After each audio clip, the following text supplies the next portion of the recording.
ও বাবা! এখন আমাদের কি হবে? রংপুর বিভাগকে আমরা আর দখল করতে পারবো না? এই পুচকে বাংলাদেশ এত বড় সাহস কোথায় পেল? এভাবেই ভারতের গা জ্বলা শুরু হয়ে গেছে। বাংলাদেশ এই মুহূর্তে এমন এক সাহসী পদক্ষেপ নিয়েছে যেটা শুনে ভারতের থিঙ্ক ট্যাঙ্কারদের মধ্যে আর ঘুম বলে কোনো জিনিস নেই। তারা এই মুহূর্তে চরম চিন্তায় পড়ে গিয়েছে এই পুচকে বাংলাদেশ কিভাবে সাহস দেখাতে পারলো তারা ড্রোন কারখানা তৈরি করার। এমনকি অত্যাধুনিক প্রযুক্তির বিমান ঘাঁটিও তারা তৈরি করতে যাচ্ছে। এভাবে একের পর এক সাহসী পদক্ষেপ নিয়েছে যে বাংলাদেশ, তাহলে এই বাংলাদেশকে আমাদের হাত গলে ফসকে যাচ্ছে। এটা কোনোভাবেই আমরা আর মেনে নিতে পারছি না।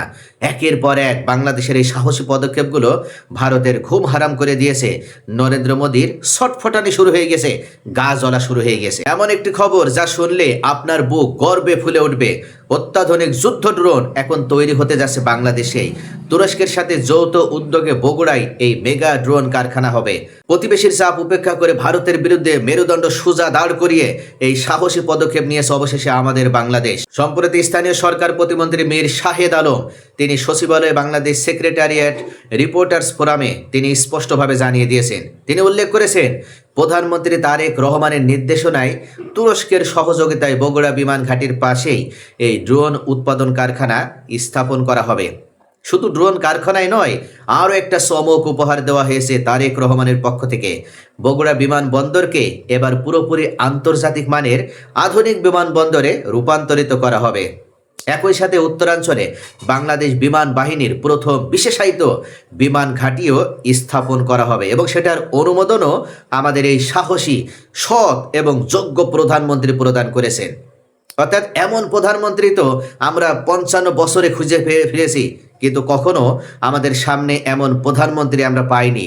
জিয়াউর রহমান আমাদের দেশটাকে সঠিক পথে নিয়ে যাওয়ার চেষ্টা করার মাধ্যমেও তাকে হত্যা করা হয়েছিল এবং তার সেই পথটাকে রুদ্ধ করে দেওয়ার চেষ্টা করা হয়েছিল। তারা ভেবেছিল প্রেসিডেন্ট জিয়াউর রহমানকে হত্যা করে দিতে পারলেই এই বাংলাদেশের মেরুদণ্ড ভেঙে পড়বে, আর কেউ বাংলাদেশকে সামনে এগিয়ে নিয়ে যাওয়ার স্বপ্নও দেখতে পারবে না, সেটা বাস্তবায়ন তো দূরে থাক।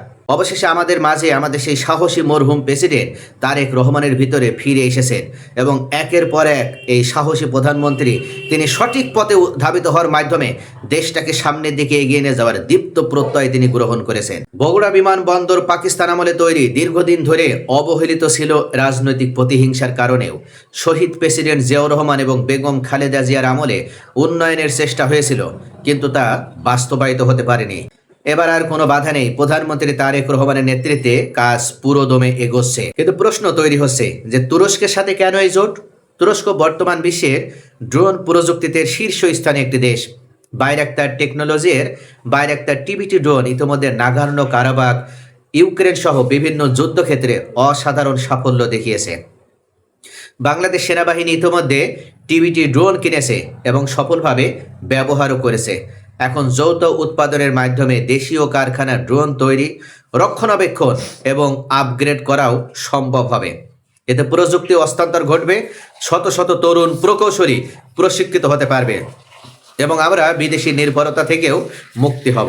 অর্থাৎ আমাদের দেশের যে সমস্ত সোনার ছেলেরা তারা বিদেশে পড়াশোনা করার মাধ্যমে উপযুক্ত স্পেস পায় না, তারাও অবশেষে এই দেশেই উপযুক্ত স্পেস পাবে। এই প্রকল্প ফোর্সেস গোল 2030 এর অংশ।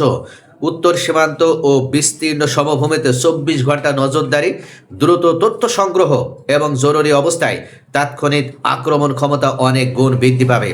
নতুন যুদ্ধ বিমানগুলোতে এই ঘাঁটিতে মোতায়েন করা হবে, ফলে দেশের আকাশ সীমা রক্ষায় বগুড়া হয়ে উঠবে অত্যন্ত গুরুত্বপূর্ণ কৌশলগত এক কেন্দ্র। শুধু প্রতিরক্ষা নয়, এই প্রকল্প উত্তরাঞ্চলের অর্থনীতিকে পুরোপুরি বদলে দিবে। আন্তর্জাতিক বিমানবন্দরের কারণে বাণিজ্য বাড়বে, এমনকি ড্রোন কারখানায় শত শত কোটি টাকার বিনিয়োগও আসবে। স্থানীয় যুবকদের জন্য উচ্চ বেতনের চাকরি তৈরি হবে। বগুড়ায় শুধু কৃষি অঞ্চল হিসেবে আর বগুড়া সমাদিত থাকবে না, বগুড়া উন্নত শিল্প এবং প্রযুক্তি হাবে পরিণত হবে। এতে জাতীয় জিডিপিতেও বড় অবদান রাখতে সক্ষম হবে আমাদের বগুড়া। তো ভাইয়েরা, এটা খোলাখুলি বলা যায় এই পদক্ষেপ ভারতকে অস্বস্তিতে ফেলে দিয়েছে। তারা চায় না বাংলাদেশ স্বাধীনভাবে প্রতিরক্ষা সক্ষমতা বাড়াক, কিন্তু বাংলাদেশ সাহসিকতার মাধ্যমে তারা আর থেমে থাকতে চায় না, কোনো রাষ্ট্রের অধীনে থাকতে চায় না। তুরস্কের মতো একটি শক্তিশালী মিত্রের সাথে হাত মিলিয়ে এই বাংলাদেশ দেখিয়ে দিচ্ছে যে আমরা আর কারোর ইশারায় চলব না। এই জোট শুধু ড্রোন নয়, ভবিষ্যতে ট্যাঙ্ক, রকেট সিস্টেম সহ আরও অনেক প্রতিরক্ষা সরঞ্জামের যৌথ উৎপাদনের দরজা খুলে দিচ্ছে।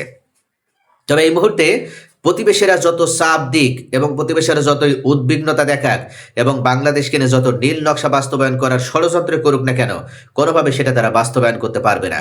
কারণ এই বাংলাদেশ এমন একটা দেশ, ছোট্ট ভূখণ্ড হতে পারে, কিন্তু এই রাষ্ট্রে 20 কোটি বাঘের বসবাস।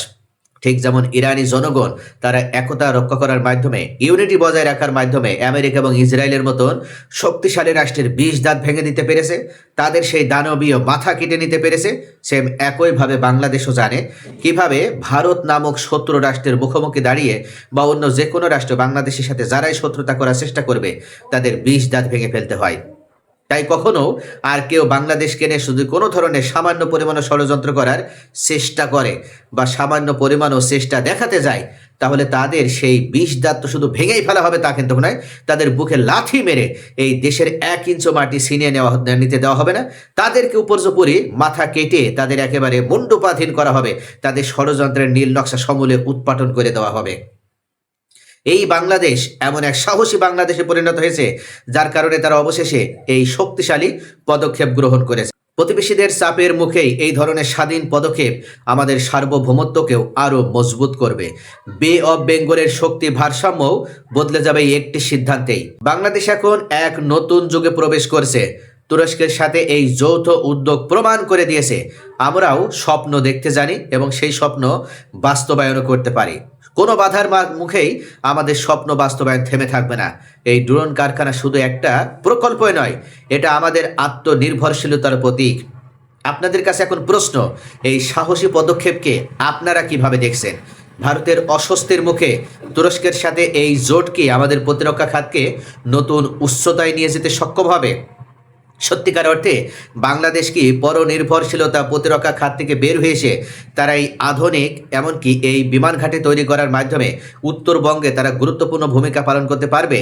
এই মুহূর্তে ভূ রাজনৈতিক বিশ্লেষকগণ উল্লেখ করেছে এই একটিমাত্র বিমান ঘাঁটি তৈরির মাধ্যমে বাংলাদেশ 3টা উদ্দেশ্য সাধন করতে পারবে। 1 নম্বর, রংপুরকে যারা ছিনিয়ে নেওয়ার ষড়যন্ত্র করছে তাদের সেই ষড়যন্ত্রের 20 দাঁত ভেঙে দিতে পারবে। 2 নম্বর, বাংলাদেশের 1 ইঞ্চি মাটিও আর কেউ দখল করে নিয়ে বাংলাদেশের প্রতিরক্ষা খাতকে দুর্বল ভেবে বাংলাদেশের আকাশ সীমায় কেউ আর দাদাগিরি দেখাতে পারবে না। এবং 3 নম্বর, এই বিমান ঘাঁটিতে একই সাথে যেমন ড্রোন কারখানা তৈরি হচ্ছে, যেমন এটা বিমান বন্দর হবে, সেম একইভাবে এখানে অত্যাধুনিক প্রযুক্তির বিমান ঘাঁটি রাখার ব্যবস্থাও করা হচ্ছে। অর্থাৎ সব মিলিয়ে বাংলাদেশের জন্য অত্যন্ত গুরুত্বপূর্ণ এই বিমান ঘাঁটিটি বাংলাদেশের নিরাপত্তায় ভূমিকা পালন করবে বলে এই ভূ রাজনৈতিক বিশ্লেষকরা মনে করছে। তাই প্রিয় দর্শক, আসার কথা হচ্ছে এই বাংলাদেশ ইতিমধ্যে কার্যক্রম শুরু করে দিয়েছে এবং তারা থেমে নেই। একের পর এক এভাবে বাংলাদেশ সাহসী পদক্ষেপ নেওয়ার মাধ্যমে আমাদের প্রধানমন্ত্রী তারেক জিয়ার নেতৃত্বে এই বাংলাদেশ প্রতিরক্ষা খাতে আরও 2030 সালের মাধ্যমে অবিস্মরণীয় সাফল্য লাভ করবে বলে ভূ রাজনৈতিক বিশ্লেষকগণ মনে করে। আপনাদের মূল্যবান মতামত কমেন্টে জানান। ভিডিওটি ভালো লাগলে লাইক, কমেন্ট, শেয়ার করে সাথেই থাকুন।